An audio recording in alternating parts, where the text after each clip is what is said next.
Hello and welcome to Quick Charge. I'm Mikey G, and it's Tuesday, June 20th.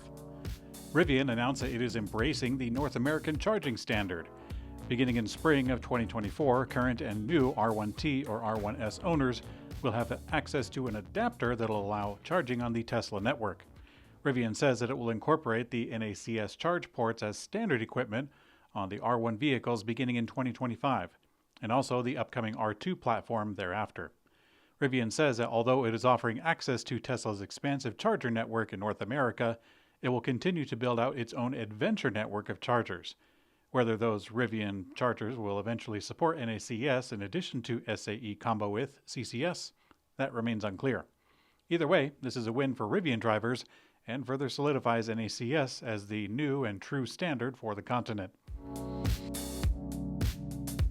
Tesla stock soared more than 4% today as automakers are starting to want to secure access to the Supercharger network for their own EV owners. It took a little while for the NACS domino effect to gain some momentum, but with Rivian, that's jumping on board, Tesla Connector is cementing its place as the new standard, which is helping Tesla stock keep its own momentum. Morgan Stanley recently estimated that the charging network itself could be worth more than $100 billion by the year 2030. Tesla's Megapack 2 XL is going to power a new 877 megawatt-hour battery project developed by France's Neoen in Western Australia. The company specifically mentions that the Tesla Megapack 2 XL unit, which is the name that's used for the latest version of the Megapack updated to 3.9 megawatt hours, that's the one that's going to be in use. The project in South Australia became known as the Big Tesla Battery and popularized Tesla's utility-scale energy storage systems. If the project is completed to its full approved capacity of 4 gigawatt hours, it would become the biggest battery system in the world. Neoen plans to use the system to provide grid services to Western Australia and allow the region to make better use of intermittent renewable energy generation. A fair amount of news from Hyundai today. With the recent price cuts, the IONIQ 6 is now cheaper than the Tesla Model 3. However, you might want to act fast. The deal ends on July 5th of 2023. According to a letter sent to Hyundai dealers last week via Cars Direct, several IONIQ 6 trims are eligible for $5,000 in retail bonus cash. On Hyundai's website, the $5,000 featured cash offer applies to the SE standard range, the SE, and the SEL models. Meanwhile, buyers of the premium IONIQ 6 Limited are eligible for $2,000 in a cash offer. This discount is available now through July 5th, and it's not combined with any other offers. Now, this means that you could get your hands on the SE standard range version for around $37,715, whereas the Model 3 starts at $40,240. It's not a direct price comparison, though, since all of the Tesla models, including the Model 3, now qualify for the $7,500 federal tax credit. Hyundai on their own is still offering a $7,500 lease incentive, but it's not available with the purchase of the car due to the tax credit loophole. Hyundai has confirmed that it is considering adopting Tesla's NACS connector for its North American vehicles, but it's not ready to pull the trigger as they want to, quote, look into it from the customer's perspective first. Now, Reuters reports that the information came from Hyundai's president, Jae-hoon Chang, who also said that one of their concerns is that the Tesla Superchargers don't support 800-volt charging, such as the IONIQ 5 and 6 can utilize. If you ask me, that's not really an issue, since the NACS connector itself, that can power up to 1,000 volts, but it's the station itself that have different capabilities. And that's exactly the case with the public chargers, including the ones that Hyundai have partners with, Electrify America. The Hyundai Motor Group has revealed that they will accelerate their transition to electric cars. With an injection of new funds dedicated to EVs and battery development, Hyundai is raising its annual EV sales goal to 2 million by 2030 and aiming for 10% profit margins or more.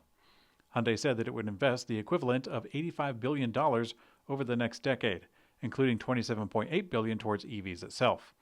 Moving into the nuts and bolts, Hyundai's new dedicated EV platform is called the Integrated Modular Architecture, or IMA, and it will replace the current eGMP platform.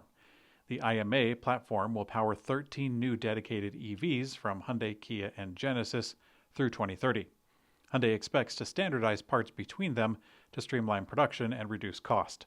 The platform will offer over 80 common modules for greater flexibility and efficiency. It'll support vehicles from all segments, including small and large SUVs to pickups and other flagship models coming from Genesis. The company says its new EV platform will include next-generation NCM and LFP batteries. Not sure how they classify next generation. Separately, Hyundai is also partnering with companies like Solid Power to secure materials and manufacturing process technologies to develop lithium metal batteries. The company also outlined plans to focus on autonomous driving, software, robotics, and advanced air mobility. Now, in Electrek's take, this is a long list of promises, which are the most efficient product to get out the door. Good news, everyone! Toyota is reluctantly preparing to sell only electric models in Europe by the year 2035, which is already the mandated cutoff date. During an interview at Automotive News Europe Congress, Toyota Europe COO Matt Harrison explained that the automaker does not support the Euro 7 standard proposed by the EU to slash harmful emissions.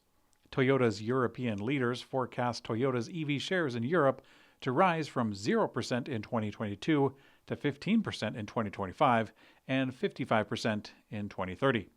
He also said specifically that Toyota will be ready for 100% by the year 2035. And as far as localizing production in Europe, he claimed, quote, "There's no point in localizing until we're at the right scale, and at 15% in 2025, we wouldn't be there." He added that the Japanese automaker has no plans for producing EV batteries in Europe in the near term. However, it is a possibility in the future.